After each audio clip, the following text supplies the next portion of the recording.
What's up, everybody, and welcome back to Real Vision Properties, Real Vision Studios with our podcast. What other real estate company do you know that'll put you on blast with your own podcast, along with all the other benefits that Real Broker LLC offers? Pleasure to sit down today with my friends, Rafael Villanova, very famous man, and the one and only Allan Fung, former mayor of Cranston, currently with Leprosina, and Leprisiera. Bad pronunciation, even though I'm part Paisan myself, I should be able to say it. And really thrilled to sit down with Allan today. Most people know him, first Asian mayor in the history of Rhode Island, right? Yep. And let's talk about you, man. That's what we're here to do today, just to kind of put you on blast for all the people who know you and all the people who don't, and then we'll talk about some housing-related stuff. So let's start from the beginning. How did you get started, early life? Like, what was it like when you were a kid growing up? I was a native Rhode Island, born and raised, grew up in the streets of South Providence. My parents are first generation to this country. They both were born in China, ended up in Hong Kong. Back when under British rule, they met, got married, and decided to live the American dream, decided to come to United States. Don't know why they, chose Rhode Island, but I'm so glad that they chose the 401 back then.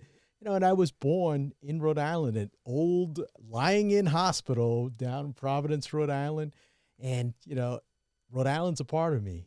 Grew up in Providence. Parents always had a Chinese restaurant because back then when they first came to this country, only two choices in life for a Chinese immigrant that barely spoke English is a restaurant or laundromat, and they went the restaurant route.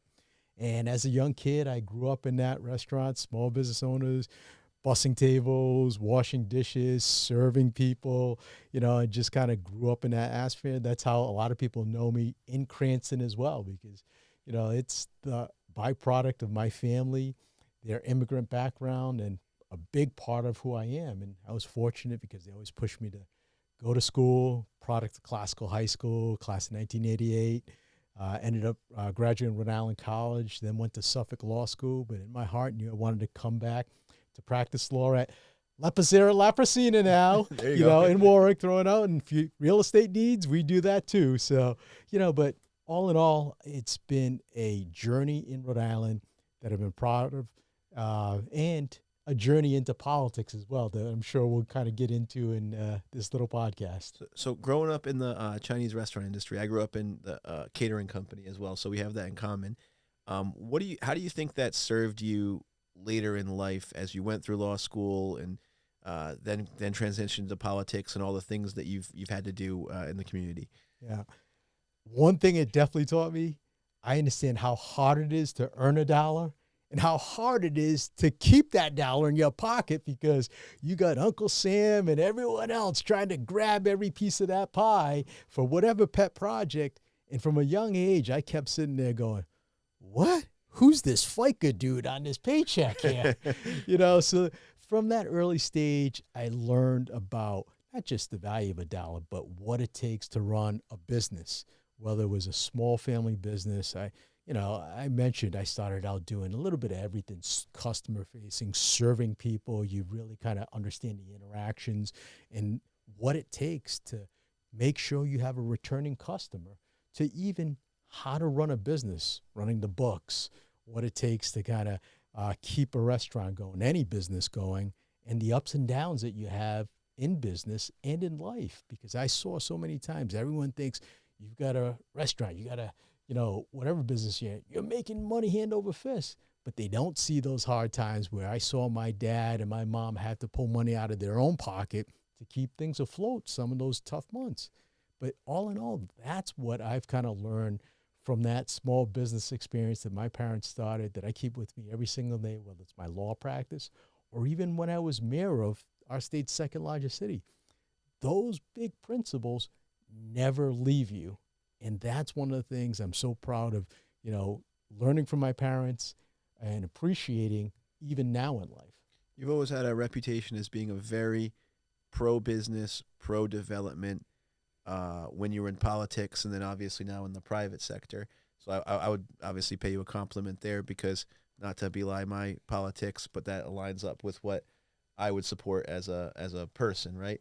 Were your parents really supportive of you in going to law school? Do you think that was something that kind of they were the first generation, and then the second generation, you see that story sometimes, gets educated, takes the next step on behalf of the family. How did that play out in that dynamic? You know, it was great. And my parents wanted me, you know, growing up to do whatever I wanted. If it was going to be that restaurant business, you have a choice. That's the one great thing about this country. You have a choice.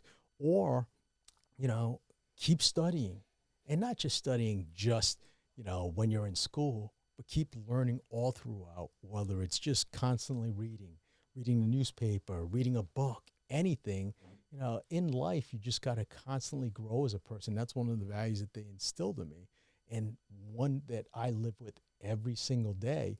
But when they found out, because I told them, hey, look, in high school, I did mock trial, and I just kind of fell in love with the law back then. They're like, good, go pursue your dream. Do what you're passionate about.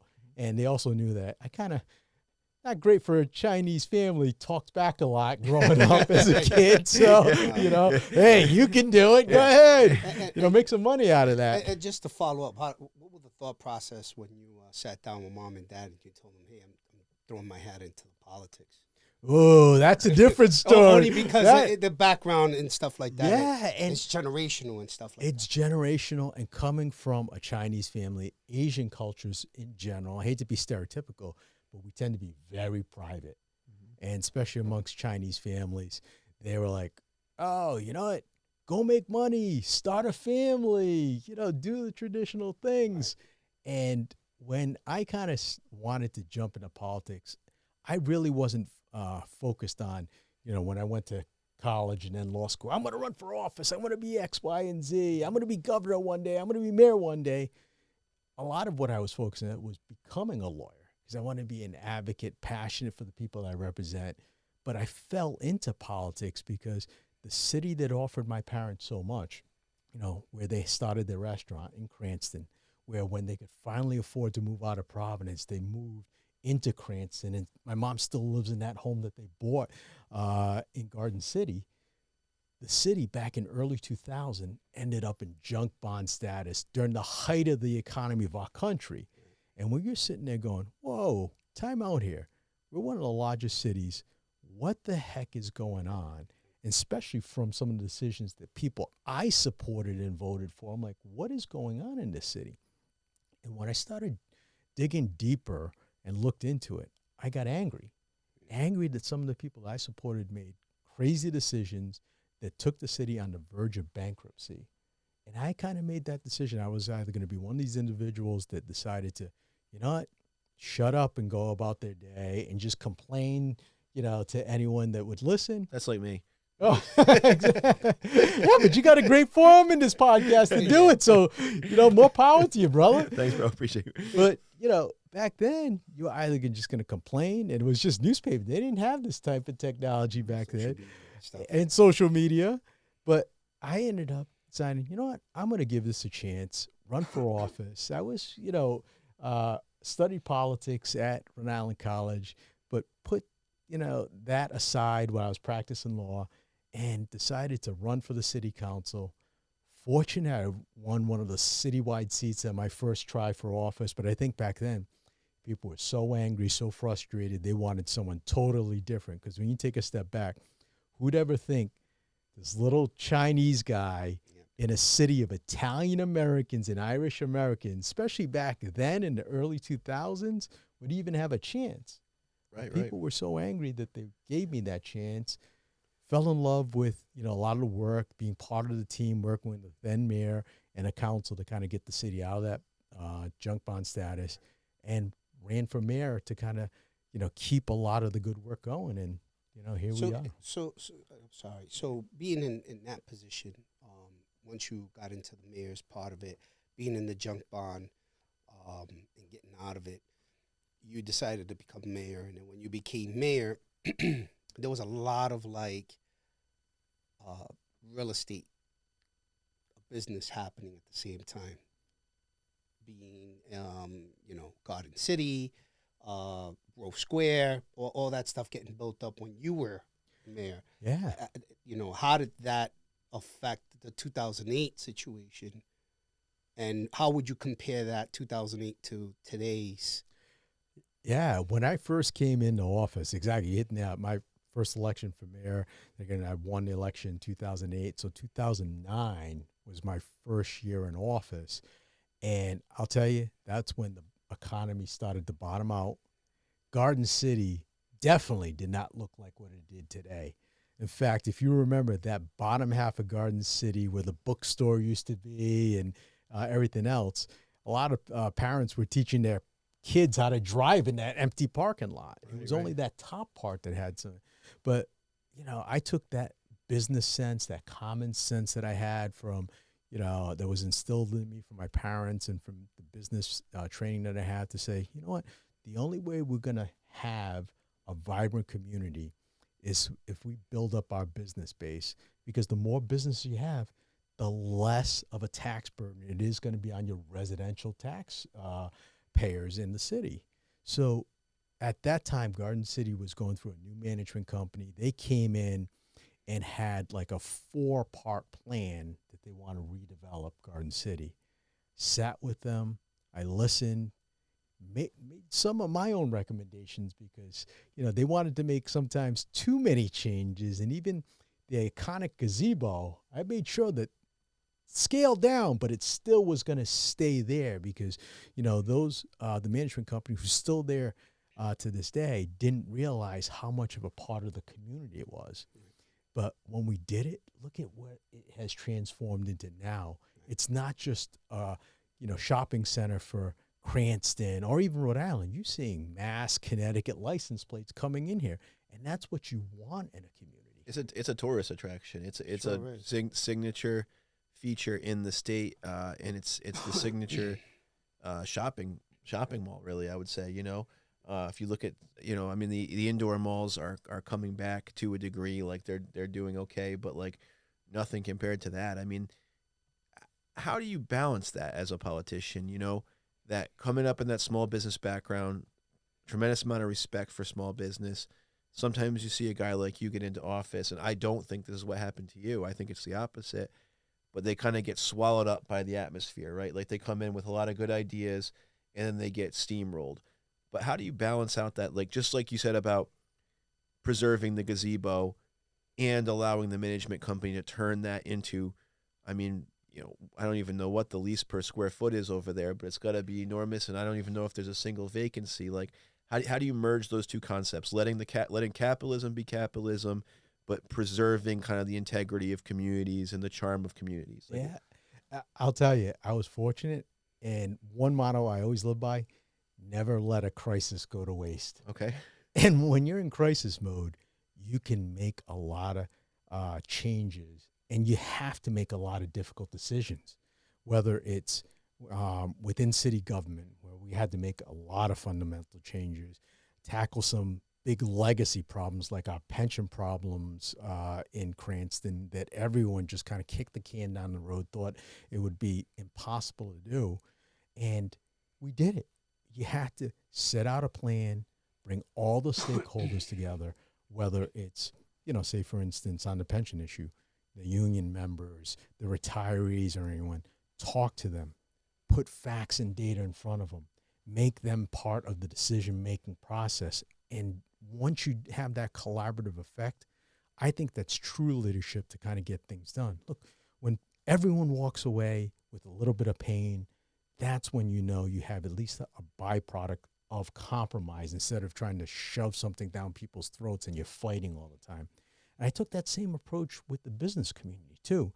Coming from it, I recognize the challenges that they face, not just, the big developments like a Garden City or Chapel View across the way, but you know what I'm proud of? That central part was the signature piece of my administration, where I knew that if I could build those pieces up, take a look what's going around.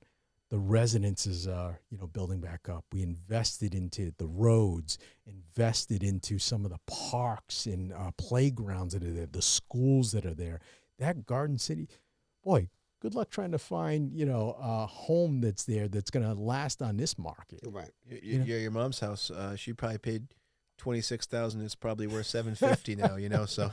Yeah, it happens. But that's what you got to do.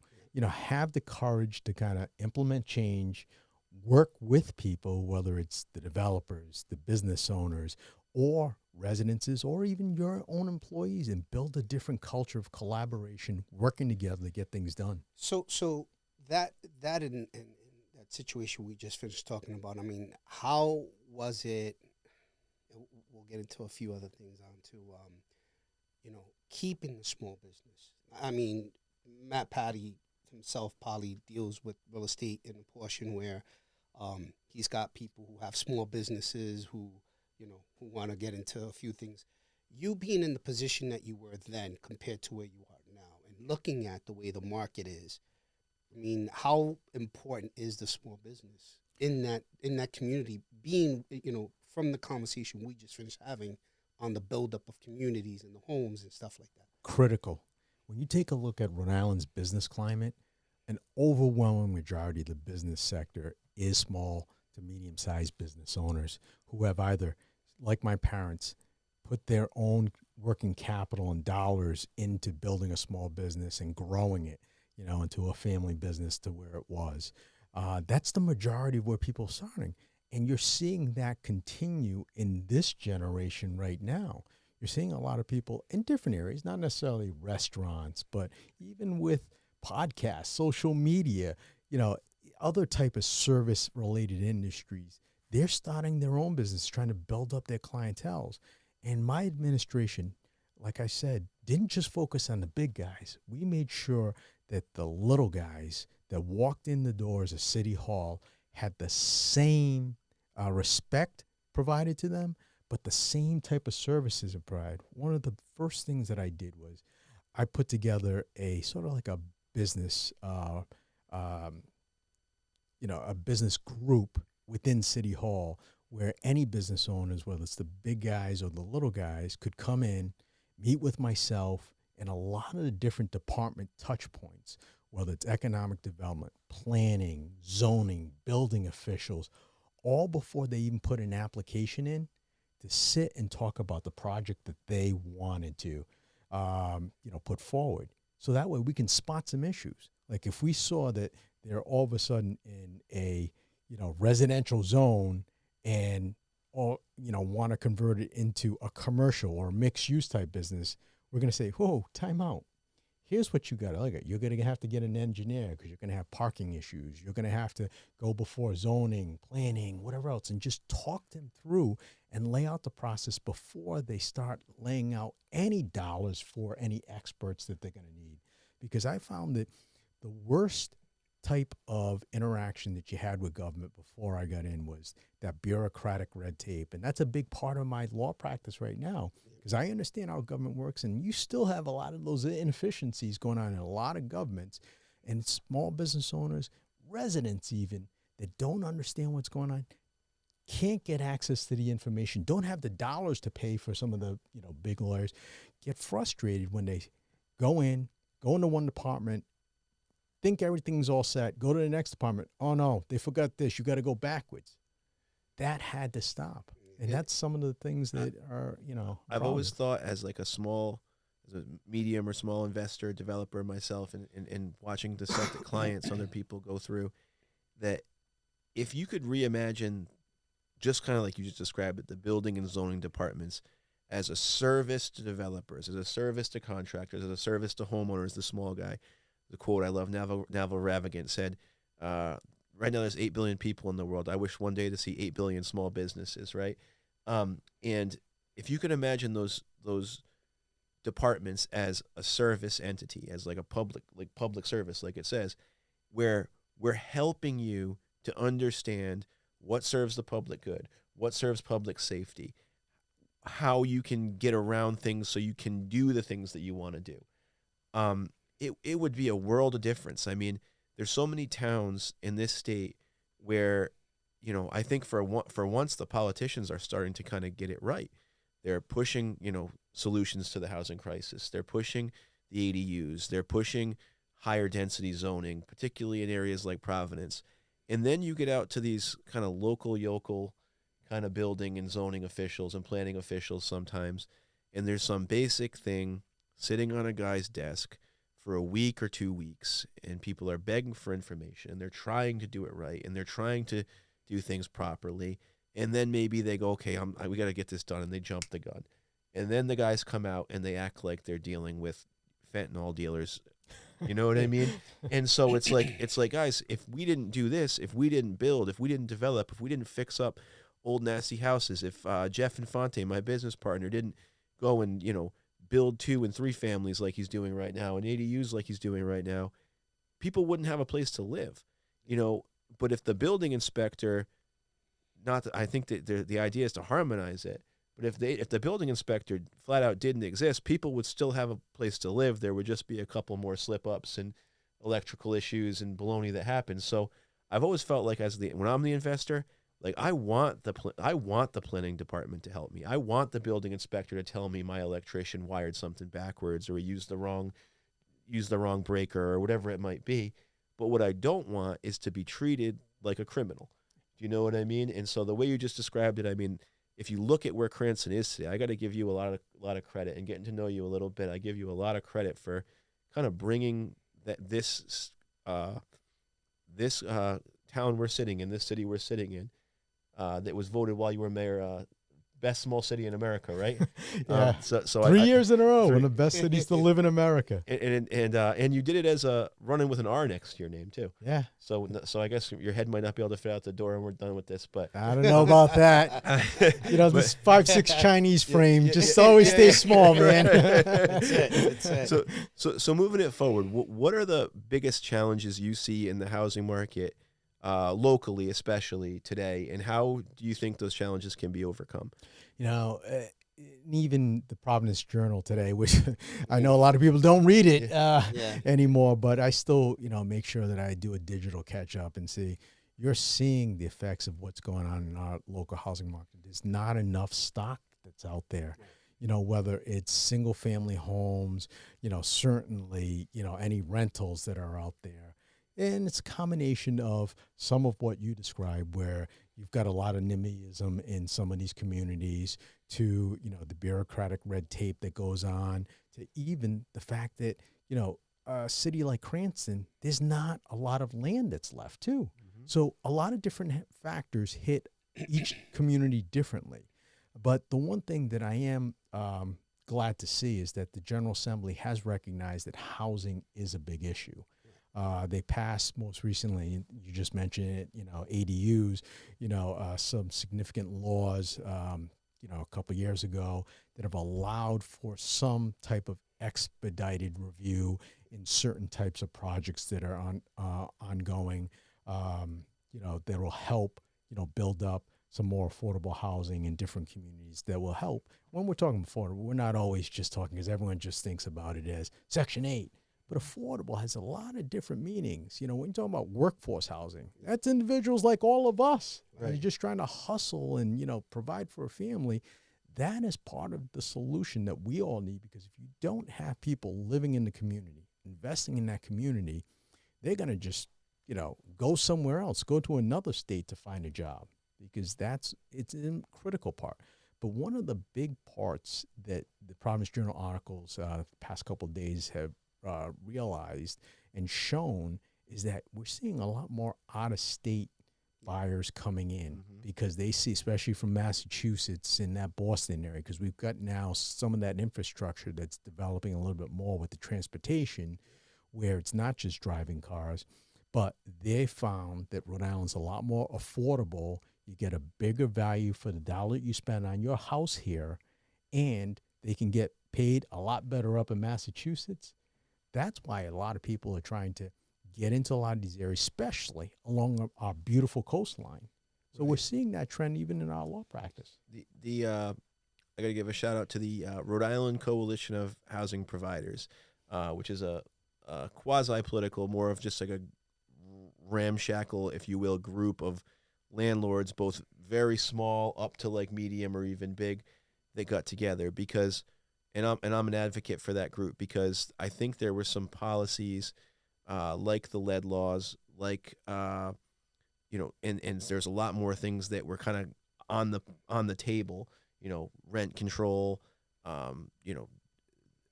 a lot of limitations on evictions or what you can do with houses. There was a community right of first refusal act that we saw, and things like that we feel on our side really work against just common sense, the economy, the American principles, basically, right? The idea that you own a property, you can kind of control, you have your right to do what you want with it. And from that perspective, we really feel like the solution to the housing crisis is to figure out how to build more housing.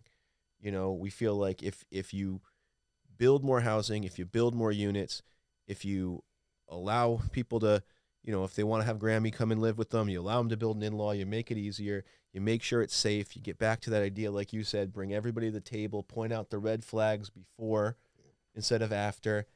I really feel like, and this is kind of more of a pontification than a question, I guess, on where I'm going with it, and mix with a shout out, right? So, I mean, I just want to say that, when I talk to a politician like you, or a former politician, because now you're in private law, and I'd like to ask you before we wrap up kind of what your area of specialty is now and how people get in touch with you and all that. But I really feel like that's critical. I mean, I feel like when you get into the, let's just call it what it is, the kind of communism stuff, right? And then you say, oh, this is the solution because rent's too expensive, so we're going to do rent control. Well, what about tax control, right? What about what about the fact that not every landlord is a big corporation? What about the fact that some landlords are a first-generation Spanish immigrant or a immigrant from anywhere, Chinese immigrant or wherever, and their dream was to become a landlord? What about the fact that some of these big, so-called big shot, big corporate guys started out making $10 an hour and lived in poverty when they were kids, So I feel like there's a big push right now to look at the housing problem and just like, when, slap on the wrist for the people who are succeeding at providing the solution versus helping those people. So shout out to the Rhode Island Coalition of Housing Providers, and of course we give Allan a lot of credit for what he did in his advocacy when he was in government. But let's talk about what you're doing now. Let's talk about your area of focus with LepLap and how people get in touch with you if they want to hire you. No, this is great. And, I am living proof of the American dream because, after serving those 12 years as mayor of growing the city from the third to the second largest city, I'm now back in private practice. And a lot of the practice that I'm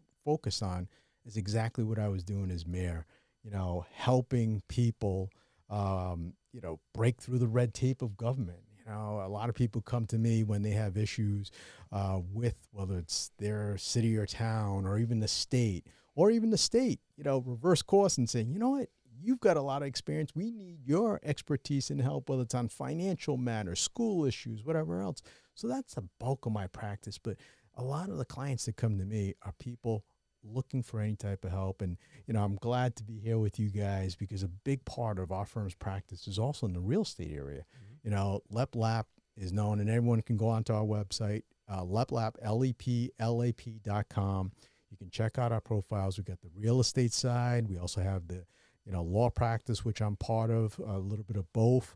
But we see a lot, and we help a lot of people in whether it's their first purchase of their home, to refinancing any of their needs on the real estate side.